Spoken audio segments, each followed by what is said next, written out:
The drama surrounding Manny Pacquiao was never really about whether he could fight. That question was answered early, violently, and repeatedly. The real drama was about whether the boxing world would ever stop underestimating him. Whether the laughter would ever die. Whether the jokes about his size, his reach, his frame, his so-called T-Rex arms would ever fade into silence. Because every era of Manny Pacquiao's career seemed to begin the same way, with bigger men smiling, flexing, talking, and convincing themselves that physics alone would protect them. And every era ended the same way too. Those same men crumbling under a storm they never truly understood until it was already too late. They laughed at Manny Pacquiao's size. They laughed at how small he looked standing across the ring from muscle-bound giants sculpted like comic book heroes. They laughed at the idea that a man barely over 5'5" could dismantle fighters who outweighed him, outreached him, and outmuscled him. They laughed because boxing, at its surface, rewards appearances. Height, reach, bulk. These things look like advantages. They feel like safety nets. But Manny Pacquiao built his legacy on exposing how fragile those illusions really are. When Keith Thurman stepped into the ring on July 20th, 2019, he carried himself like a man who believed the story had already been written. Undefeated American swagger for days. A champion who spoke like someone who had never truly been threatened. Standing at 5'7", with a 16-inch reach, Thurman looked down at Pacquiao and saw what so many before him had seen. A smaller, older fighter who was supposed to fade quietly into retirement. He said it out loud too. He mocked Pacquiao as a tiny old man, a bunny rabbit hopping around the ring, a biblical verse waiting to be crucified. He joked about Pacquiao's arms, his reach, his size. He promised to end it. What Thurman didn't understand was that Manny Pacquiao had been hearing that same speech for over a decade. Different voices. Same words, same confidence, same mistake. On fight night, Thurman ballooned up to around 165 pounds. A hulking presence compared to Pacquiao's lean frame. To most fighters, that weight difference would feel like a problem. To Pacquiao, it was an opportunity. More mass meant slower reactions. More confidence meant more openings. From the opening bell, Pacquiao cranked the pace to a level Thurman wasn't prepared for. Angles appeared where none should exist. Punches came from places Thurman didn't expect. And when Thurman tried to plant his feet and land something heavy, Pacquiao smiled at him. That smile said everything. Near the end of the first round, Thurman swung big, searching for dominance. And Pacquiao responded with speed, precision, and perfect timing. Moments later, Keith Thurman was on the canvas. The arena erupted. The tone of the fight was set. The giant had fallen early, and the doubt crept in immediately. From that point on, Pacquiao controlled the tempo, round after round, forcing Thurman to work harder than he ever had before. Body shots drained him. Angles confused him. The pace suffocated him. By the time the final bell rang, there was no debate. At 40 years old, Manny Pacquiao had become the oldest welterweight champion in history. Once again, proving that size meant nothing when skill, speed, and will collided at full force. That moment wasn't an anomaly. It was a continuation, years earlier, on March 13, 2010. Joshua Clottey stood across from Pacquiao looking like a man carved from stone. Taller, bulkier, built like a tank. A fighter whose physique alone seemed designed to intimidate. Clottey had shared the ring with heavy-handed bruisers, had survived wars, and carried the kind of quiet confidence that comes from durability. But from the opening rounds, it became clear that Pacquiao wasn't interested in testing Clottey's toughness. He was interested in dissecting him.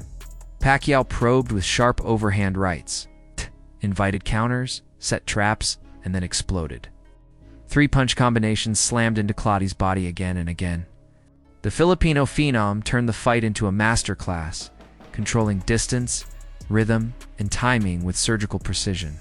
Clottey shelled up, absorbing punishment, unable to mount any meaningful offense. For 11 rounds, Pacquiao broke him down, not with brute force, but with intelligence, movement, and relentless pressure. By the end, Clottey wasn't a threat. he was a stationary target. Overwhelmed by a fighter who refused to let size dictate the outcome, the pattern repeated itself in 2005 when Pacquiao met Mexican legend Erik Morales. Morales had the experience, the reach, and the confidence of a man who had already climbed the mountain. In their first encounter, Morales used those advantages well, earning a decisive victory and handing Pacquiao a hard lesson. But Pacquiao didn't leave discouraged. He left educated. By the time they met again, in 2006, Pacquiao was different. Sharper, hungrier, more aggressive. The rematch wasn't just about revenge. It was about transformation. Pacquiao overwhelmed Morales with relentless pressure, equalizing the rivalry and proving that adaptation was his greatest weapon. And when the trilogy concluded, Pacquiao had fully evolved. Morales, once proud and dominant, was dropped, rocked, and ultimately overwhelmed. Speed replaced size. Will replaced reputation. The Pac-Man had consumed another giant. Jorge Solis learned the same lesson in April 2007. Taller by 3 inches and confident in his physical advantages, Solis believed he could impose himself. What he didn't account for was the gap in skill.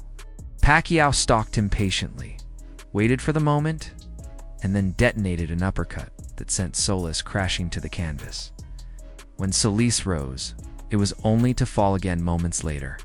That night ended with a harsh truth. Height doesn't save you when you can't see what's coming. Chris Algieri entered his bout with Pacquiao in November 2014, undefeated, taller and brimming with belief. For Algieri, the fight represented opportunity. For Pacquiao, it was a lesson waiting to be taught.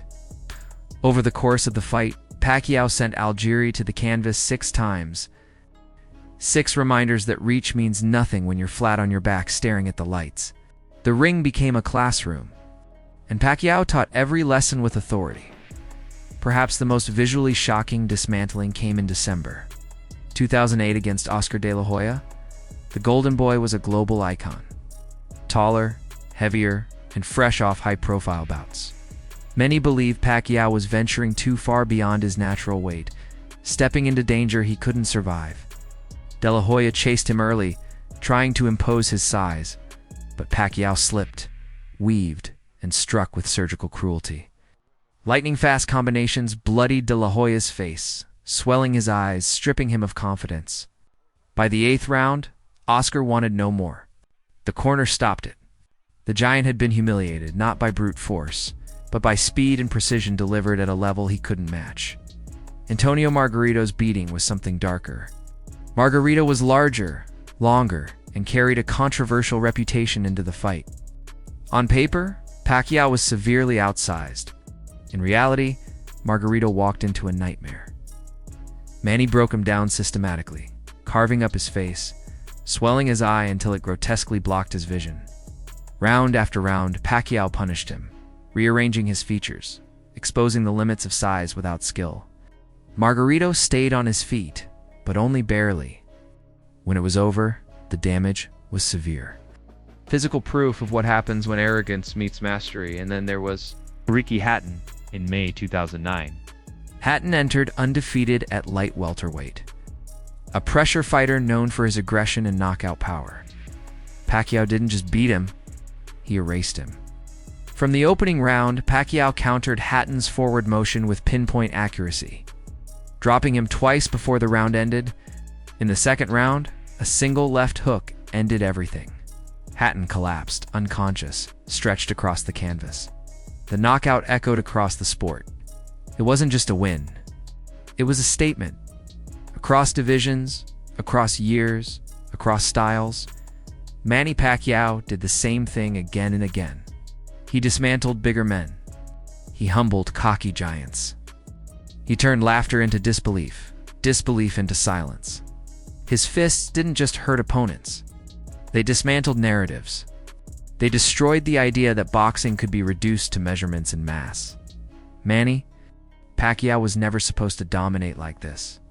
He wasn't built for it, according to conventional wisdom. But conventional wisdom never survived contact with him. Speed, timing, intelligence, courage, and an unbreakable will carried him where size never could. He wasn't just beating fighters. He was exposing their assumptions. And that is why his legacy endures. If you enjoyed this deep dive into one of boxing's most unforgettable legends, let us know what fight stood out to you the most. Which giant do you think underestimated Pacquiao the hardest? Drop your thoughts in the comments. Hit like if this story moved you. And subscribe for more high-quality boxing documentaries and storytelling content. The Pac-Man story is eternal, and there's always more to tell.